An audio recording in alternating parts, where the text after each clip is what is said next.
Olá, sejam todos bem-vindos para mais uma aula de geografia, né? Lembrando que essa aula ela é do 7º ano, segundo bimestre, né? Mais uma vez, sejam bem-vindos alunos, professores, PCNPs, todo mundo que está aí nos acompanhando. Hoje nós temos uma aula com matemática, povos e comunidades tradicionais no Brasil.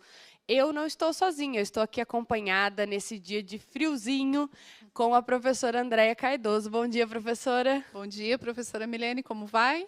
Vou muito bem.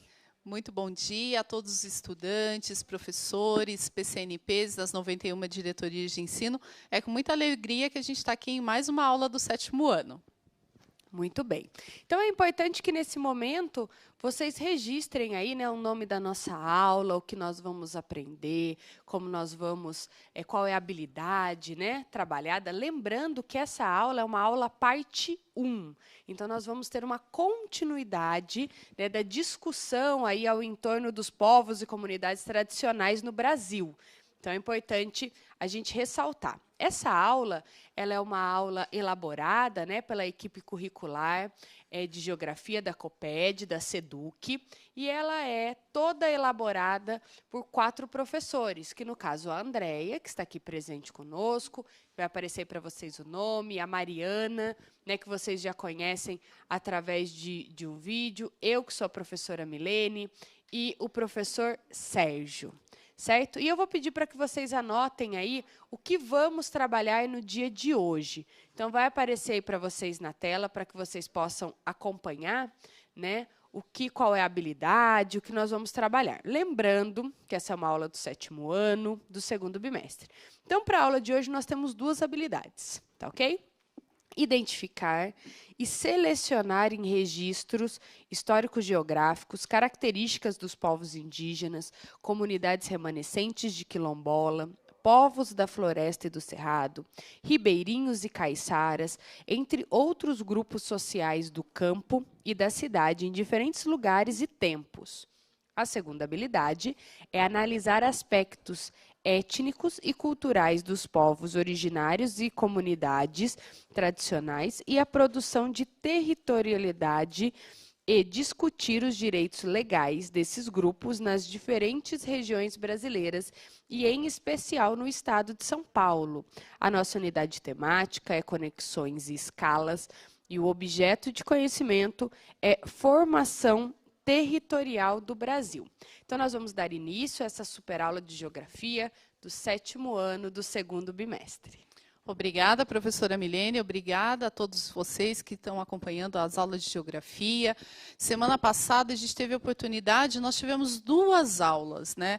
Falamos bastante sobre as contribuições dos indígenas, as contribuições africanas para a formação da cultura, né, brasileira. E agora a gente vai aprofundar um pouco mais essas discussões a partir das contribuições de outros grupos, né? Mas nesse primeiro momento da aula nós vamos fazer uma retomada. Então nós trouxemos para vocês, mais uma vez, a definição do que é o patrimônio imaterial. Na aula passada, nós demos alguns exemplos, né, da cultura indígena e africana, e agora a gente vai fazer mais uma vez a leitura dessa definição. Então, acompanhem conosco na tela, por favor. Vamos lá. O patrimônio imaterial é transmitido de geração a geração, constantemente recriado pelas comunidades e grupos em função de seu ambiente, de sua interação com a natureza, de sua história, gerando um sentimento de identidade e continuidade, contribuindo para promover o respeito à diversidade cultural e à criatividade humana. Então, em linhas gerais, quando a gente lembrar de patrimônio imaterial, nós estamos lembrando de um conjunto de saberes, de expressões artísticas, científicas, religiosas, de crenças de um determinado grupo num determinado território. Nós trouxemos aqui também um lembrete, né, uma revisão de que isso está previsto em lei. Então, nós trouxemos para vocês, né, um trecho, um artigo da nossa Constituição Brasileira, de 1988, que é o artigo 215. Então, o Estado, ele garantirá a todos e todas o pleno exercício dos seus direitos culturais e acesso às fontes de cultura nacional, além de apoiar e incentivar a valorização e a difusão das manifestações culturais. No parágrafo 1, o destaque é para as culturas populares, indígenas e afro-brasileiras. Eu vou passar agora para a professora Milene, que vai dar alguns exemplos dessas manifestações. Muito bem, nós vamos ver agora, no nosso próximo slide, alguns pontos que são importantes para o diálogo. Então, o que é interessante nesse momento? Que você registre esses pontos, que você anote suas dúvidas, que você converse com o seu professor, com os seus colegas, né? Isso é muito importante. Então, esses pontos que vão aparecer para vocês agora, que são pontos importantes para o diálogo, né? Então, quais são esses itens, né, esses pontos? Reconhecer que as diferentes culturas presentes no território formam o patrimônio material e imaterial brasileiro. Então, existe aí uma diferença desses patrimônios. Diferença, inclusive, que nós já citamos na aula passada, né? Outro ponto importante é respeitar aí as diferenças e as diversidades étnicas e culturais formadoras da sociedade brasileira. Então, quando a gente fala em diferenças, né, em diferenças culturais, étnicas, sempre nós temos que ter uma palavrinha antes de tudo isso, que é respeitar, né? Respeitar as manifestações, respeitar a forma de expressar a sua cultura. Então, é muito bacana que a gente traga esse ponto de diálogo. E o último item, que vai aparecer para vocês aí na tela, que é valorizar. Então, além de respeitar, valorizar as diferentes manifestações das culturas populares, indígenas e afro-brasileiras e de outros grupos. Então, aproveite esse momento, né? A gente tem 3 pontos aí super importantes para que vocês possam dialogar aí com seus, com o seu professor, com seus colegas, né, professora? Isso mesmo, professora Milene. É importante a gente lembrar que na última aula a gente já falou dessa importância da valorização. Então, para valorizar é preciso conhecer, pesquisar, aprofundar, e isso é um ponto que a gente sempre considera aqui nas nossas aulas. E como exemplos de manifestações culturais, né, nós trouxemos mais algumas relacionadas ao território, aqui ao estado de São Paulo. Então, acompanhem conosco outros exemplos, além dos citados na aula anterior.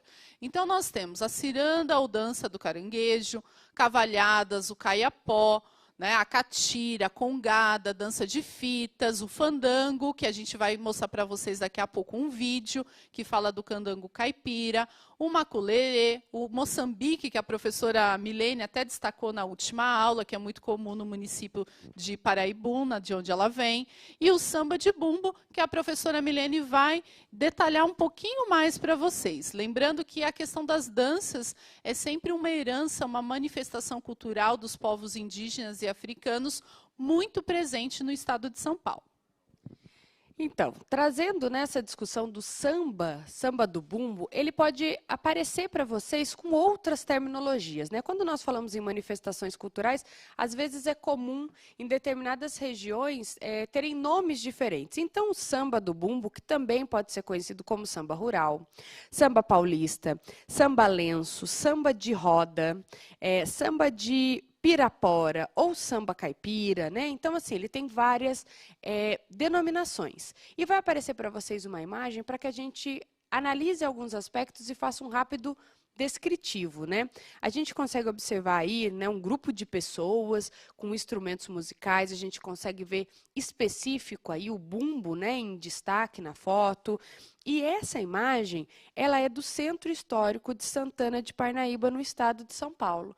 Mas nós também temos esse tipo de manifestação em outros lugares no estado, como é o caso de Campinas, Rio Claro, Sorocaba, Itu, Atibaia, Franco da Rocha, né? Essas são algumas cidades. Lógico que talvez algum aluno pode falar, nossa, mas na minha cidade tem o samba do bumbo e a professora não citou. A gente colocou algumas aqui, né, professora? Isso mesmo, professora Milene. E agora a gente traz um outro exemplo para vocês também. Acompanhem conosco a imagem, né? É de uma dança, né? O maculelê.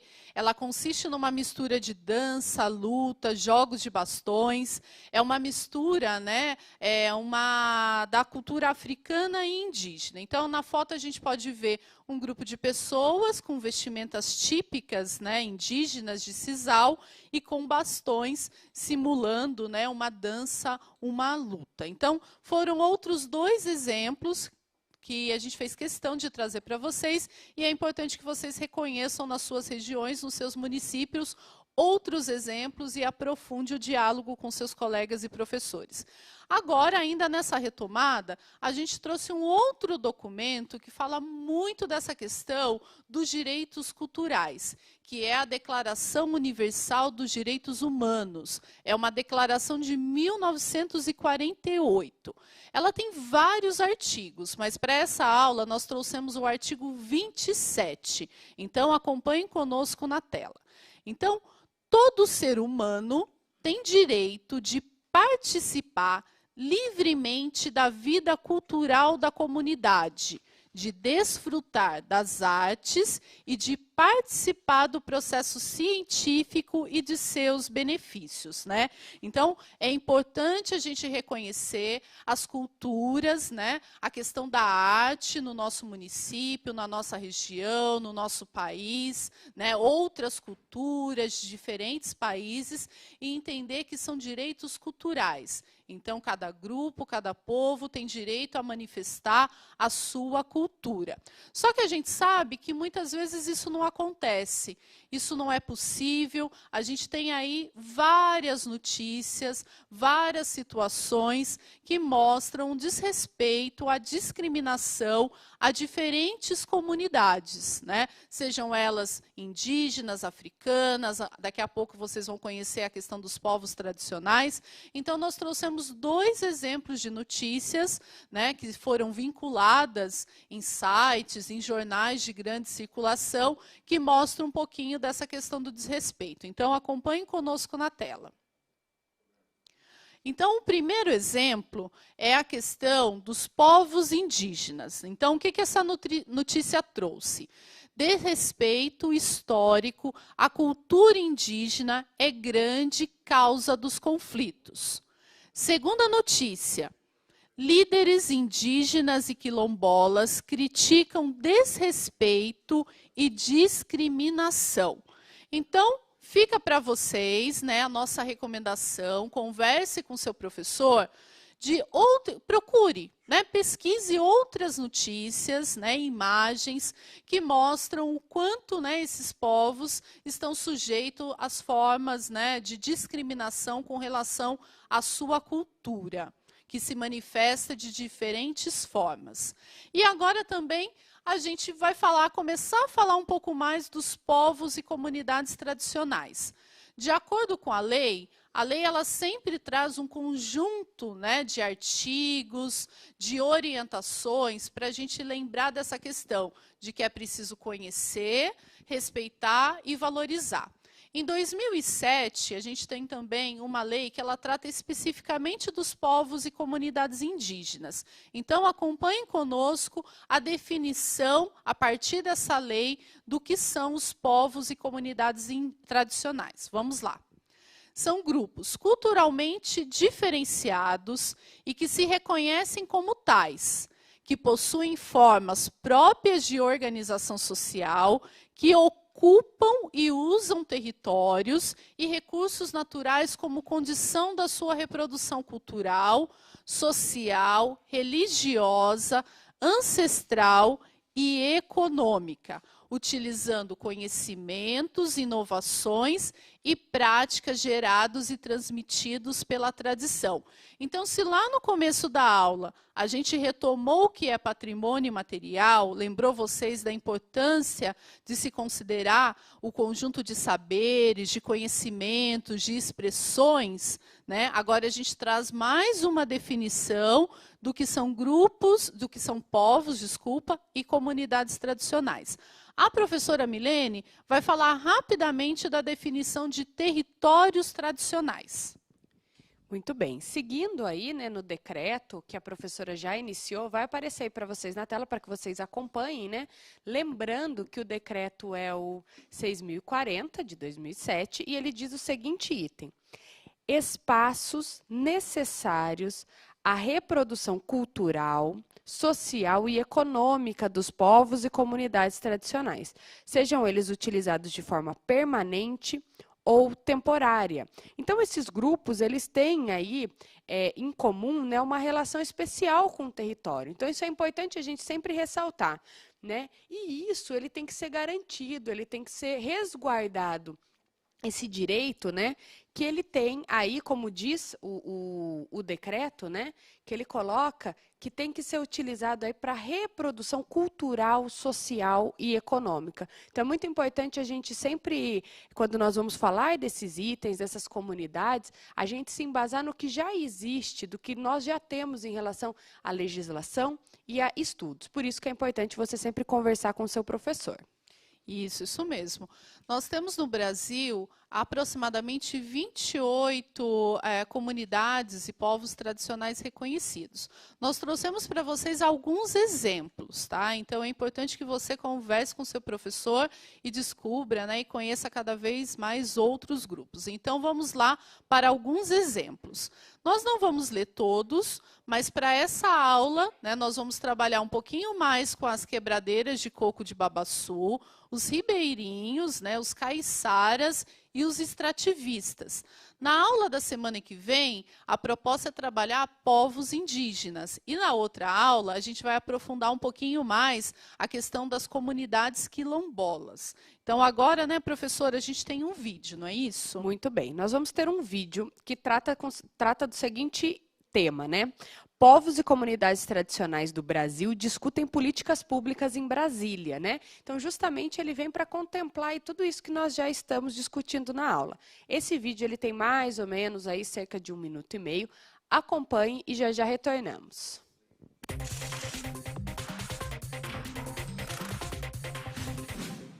O segundo Encontro Nacional de Povos e Comunidades Tradicionais começou nesta terça-feira aqui em Brasília. Durante 4 dias, cerca de 300 lideranças de 26 comunidades tradicionais, como extrativistas, seringueiros, pescadores e quilombolas, vão debater junto a representantes do governo federal políticas públicas para o setor. O Encontro Nacional é a última etapa de um ciclo de debates que já aconteceu em cada uma das 5 regiões do país e resultaram em demandas prioritárias que vão ser apresentadas aqui no Encontro Nacional. Os debates são guiados pela Política Nacional de Desenvolvimento Sustentável dos Povos e Comunidades Tradicionais. Essa política foi criada em 2007 e se baseia em 4 eixos: a garantia ao território, à infraestrutura, à inclusão social e ao fomento de atividades de produção sustentáveis. Outro objetivo do Encontro Nacional é reestruturar a Comissão Nacional, que contém representantes da sociedade e do governo e é responsável pela avaliação e implantação da política nacional. De Brasília, Carolina Rocha.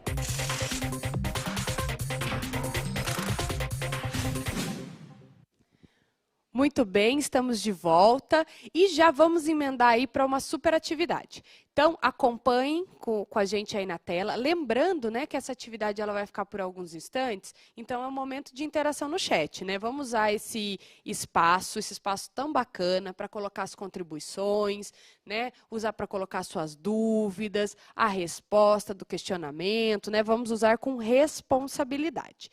Então, vamos acompanhar aí os questionamentos na tela. Então, olha só. Número 1.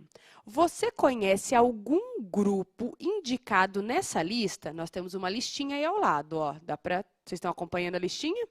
Então, se você conhece, qual grupo desses aí vocês conhecem? Por exemplo, nós temos os povos indígenas, nós temos os ribeirinhos, né? Nós temos os extrativistas que estão aí nessa lista, além de outros que eu não vou ler todos aqui nesse momento. E o segundo questionamento: cite uma característica do grupo que você conhece e ou já ouviu falar. Então, nós temos 2 perguntinhas aí. Participem no chat, vai ficar por mais ou menos uns 2 minutinhos para vocês e já retornamos.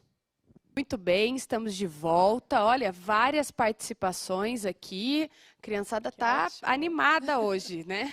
Que ótimo. Então, eu vou ler algumas contribuições, lembrando que nós tínhamos 2 questionamentos. A maioria respondeu os 2, já juntos. Legal. Isso é bem bacana, porque às vezes o aluno responde um e depois o questionamento 2, fica difícil para a gente filtrar, né? Então, o nosso primeiro questionamento é: você conhece algum grupo indicado nessa lista? Qual? E o segundo, cite uma característica do grupo que você conhece e ou já ouviu falar. Então, nós temos, por exemplo, a Ana Clara colocou que ela conhece o grupo ciganos e que uma característica deles é que eles são nômades. E a Maria Santos colocou, a Maria Santos, a Clara Alves e a Victória colocaram povos indígenas. Aí cada uma colocou uma característica. A Maria Santos colocou que ela conhece a convivência, as músicas, as danças indígenas. Já a Clara Alves colocou a convivência com a natureza dos índios. E a Victória colocou a vida em aldeias, ocas e malocas. Nossa, muito bom. É realmente muito legal saber o quanto vocês, né, cada vez mais participativos, engajados. Essas duas questões, elas têm muita ligação com o seu lugar de vivência, com o seu município, a sua região. Então, fica aqui, né, a nossa sugestão para que você continue os seus estudos, aprendendo e conhecendo cada vez mais os povos e as comunidades tradicionais da sua região e do território brasileiro. Então, agora nós temos um vídeo, né? É importante a gente sempre nessas devolutivas, a gente gosta de trazer vídeo para vocês, para ilustrar, né? Para que vocês consigam realmente conhecer um pouco mais da cultura brasileira. E a professora vai chamar esse vídeo, né, professora? Muito bem, nós vamos ter um vídeo, Raízes Caiçaras, ele é um vídeo bem bacana, mais ou menos 3 minutos e meio. Então acompanhe aí esse vídeo que nós já retornamos.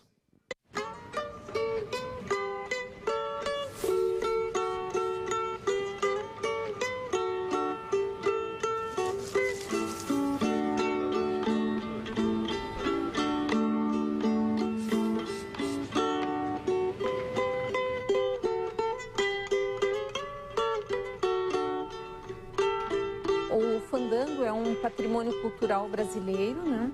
E ele é realizado com mais intensidade aqui no litoral do Paraná, nos municípios de Guaraqueçaba e Paranaguá. No Parque Nacional do Superagui, ainda existem pessoas, né, que tocam esses instrumentos, a rabeca, a viola, o machete, que fazem a dança. Próximo ao entorno do parque tem o seu Leonildo, que ainda fabrica as rabecas maravilhosas, né?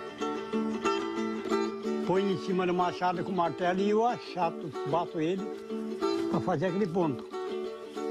Tá vendo? O fandango começou da roça. Meu pai fazia mutirão, juntava 40 pessoas para cavar a roça, cavalo. E à tarde voltava com um foguete que era tirado lá em casa para a pessoa voltar para casa. Aí que ia começar o fandango mesmo de verdade. Que o pagamento do pessoal era dançar. Brincar e dançar. Até 8 horas do outro dia. Mas era legal e pesado. Quem não tivesse saúde, não batia fandango de tamanco. Não batia.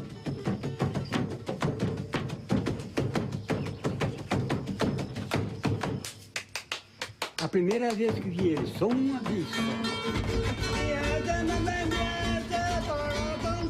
Meu Deus do céu, fiquei bobo na cara. Criancinha, tudo criancinha. Eu disse, mas isso aqui tem que amanhecer de bonito. Muito bem. Lembrando, né, que esse Raízes Caiçaras, ele é, na verdade, uma série. Vocês viram um trechinho aí. Fica a dica para que vocês procurem, né, no YouTube, a continuação desse vídeo, que é muito bacana, vale a pena. E eu gostaria de aproveitar esse momento para destacar 2 situações. Eu gostaria de agradecer a participação de um professor aqui com a gente, que deu uma resposta super bacana. Pena que na hora a gente não conseguiu filtrar. Professor, ele aparece aqui como Rodrigo Gon, né? Parabéns aí, né, pela atuação aqui com a gente. Muito legal a resposta, a contribuição que você colocou no chat. E a Natália colocou que ela tem muita vontade de visitar uma tribo indígena. Então, olha, Natália, espera passar essa pandemia, esse momento, né? Converse com seus pais, olha aí no nosso estado, onde nós temos aí essa cultura, e vale a pena visitar, né, professora? Isso mesmo. Então, continue registrando as suas contribuições, né, as suas percepções sobre esse tema tão importante que são os povos e comunidades tradicionais.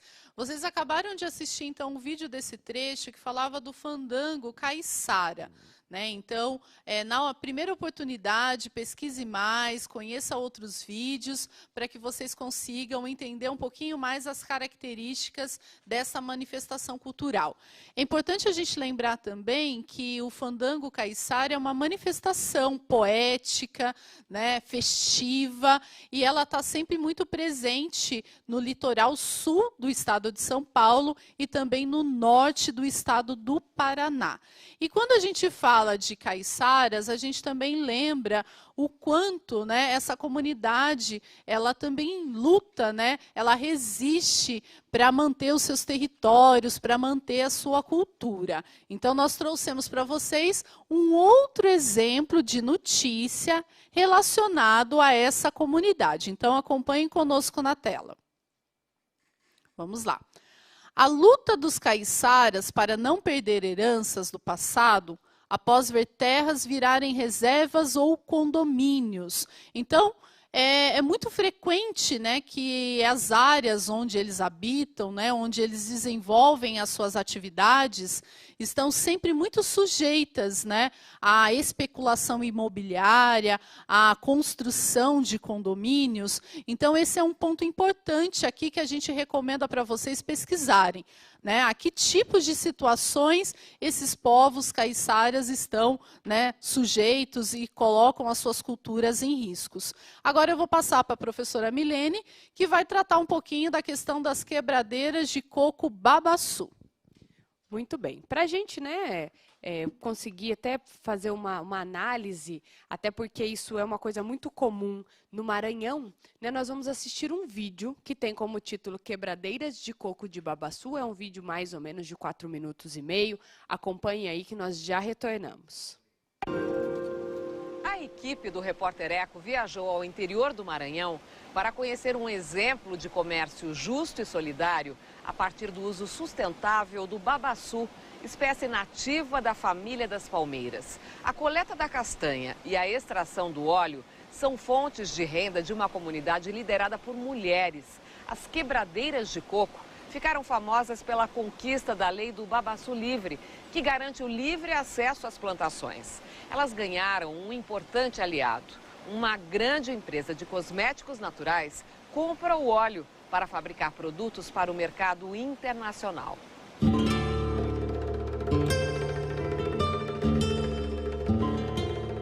Na imensidão da paisagem, sob o céu azul do interior do Maranhão, se avista um dossel de palmeiras. Dizem que no passado havia muito mais babaçu, espécie nativa do norte do Brasil. Ela ocorre na chamada Mata dos Cocais, área de transição, onde Caatinga, Cerrado e Amazônia se encontram.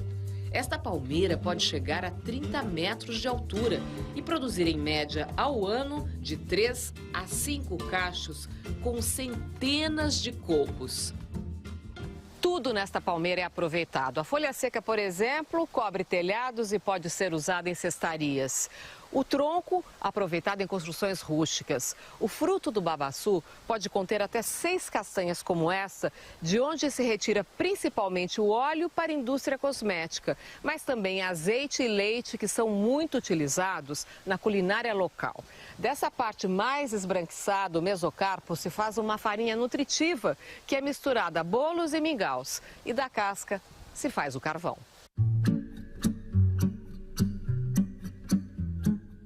Da palmeira não se perde nada e depois de décadas, quando cansada de produzir, ela cai, vira adubo orgânico para a terra. Na região central do Maranhão, no Médio Mearim, a semente do babaçu sempre foi garantia de sobrevivência de várias famílias. No povoado de São Manuel, no município de Lago do Junco, a gente conhece a Dona Ivete, que criou a família com os frutos da palmeira. Pode entrar? Pode sim. Olá, voltamos. As quebradeiras de coco babaçu, elas são aproximadamente 300 mil mulheres envolvidas nessa prática, né? É importante lembrar que elas estão sempre muito ameaçadas, né, por fazendeiros, né? Elas tentam se organizar em associações, em cooperativas. Então, é um trabalho muito mesmo de coletivo, o importante da coletividade no desenvolvimento dessa atividade. E agora a gente tem um outro vídeo que vai mostrar um pouquinho de uma outra comunidade, que são os ribeirinhos. Esse vídeo é uma reportagem que fala da pesca sustentável, né, do pirarucu no Amazonas. Então acompanhem conosco. Um tipo de peixe que estava ameaçado de extinção no Amazonas, agora está totalmente fora de perigo graças à pesca sustentável. É o pirarucu. O trabalho de manejo da espécie rendeu cerca de R$2 milhões às comunidades ribeirinhas no ano passado. O pirarucu é um dos maiores peixes de água doce do mundo. Comunidades das áreas de reserva do Mamirauá e Amanã, na região do Médio Solimões, no estado do Amazonas, fazem pesca de manejo da espécie e têm tido bons resultados. O manejo, iniciado há mais de 15 anos pelo Instituto Mamirauá, com a ajuda da população ribeirinha, contribuiu para evitar a extinção do pirarucu, que era pescado clandestinamente. A venda do pirarucu de origem sustentável tem ajudado a renda de dezenas de comunidades ribeirinhas. 1.600 pescadores conseguiram juntos, no ano passado, R$2 milhões e 700 mil. Tem a questão também da economia local, que recebe um acréscimo de recursos nesse período do manejo, quanto também depois investimentos, na compra de investimentos nas embarcações, na melhoria das embarcações. Hoje, a pesca manejada na região tem regulamentação do IBAMA, que estabelece até a quantidade de peixes que podem ser capturados. As cotas, elas são estabelecidas levando em consideração não apenas o estoque de pirarucu presente nas áreas, que já cresceu em média 427% ao longo desses anos de manejo, mas principalmente a capacidade do grupo, os apetrechos de pesca disponíveis, as quantidades de pescadores envolvidos em cada projeto de manejo. E isso é para nós resultado de satisfação também, razão de satisfação pelo envolvimento dos grupos e cada vez mais saber que a proposta de manejo chega mais distante. Olá, voltamos aqui para a aula de geografia. Vocês acabaram de assistir um pouquinho, né, sobre os ribeirinhos, esses povos que vivem, né, essas pessoas que vivem às margens dos rios, dos igarapés, dos igapós, dos lagos, da floresta, e o quanto é importante a gente pensar na questão da sustentabilidade, do desenvolvimento sustentável e como essas comunidades têm se organizado para cada vez mais continuar a sua interação com a natureza, mas sempre de forma sustentável. Não é isso, professora? Muito bem. E para esse momento nós vamos ter uma atividade complementar, né? Uma atividade de finalização da nossa aula. Então acompanhem aí essa atividade. Então, primeiro, como esses povos e comunidades tradicionais conseguem manter as suas culturas em diferentes regiões brasileiras? O segundo questionamento, quais são os desafios para a preservação das comunidades caiçaras, quebradeiras de coco babaçu e ribeirinhos? Vai ficar mais ou menos uns 2 minutinhos para vocês e nós já retornamos. Não se esqueçam de participar no chat. Muito bem, estamos de volta. Gostaria de agradecer aí a contribuição de todos pelo chat. E aproveitando e respondendo a pergunta da Ana Luísa. Ana Luísa colocou, como é o nome das professoras? Eu sou a Milene Barbosa e a Andréia Cardoso. Tá, Ana Luísa? Anota aí, tá? Importante esse momento. E aí nós tivemos algumas contribuições. Eu destaquei aqui do Andy e do Rafael, que eles colocaram aí que as comunidades ribeirinhas, né, elas usam aí do artefato da pesca para alimentar e também como item econômico, né? E para o segundo questionamento, quais são os desafios aí? Um aluno colocou aqui, na verdade eu não consegui pegar o nome, subiu rapidinho, mas ele colocou que uma forma de manter aí essas comunidades vivas seria os indígenas através dos seus artesanatos. Olha, muito bom. Agradecemos todas as respostas. É importante que você continue conversando com seus professores, professor de geografia, de história, com seus familiares e colegas. São duas questões, né, bem complicadas, complexas, que exigem um pouquinho mais de pesquisa. Então, foi muito bom já conhecer aí um pouquinho do que vocês conhecem.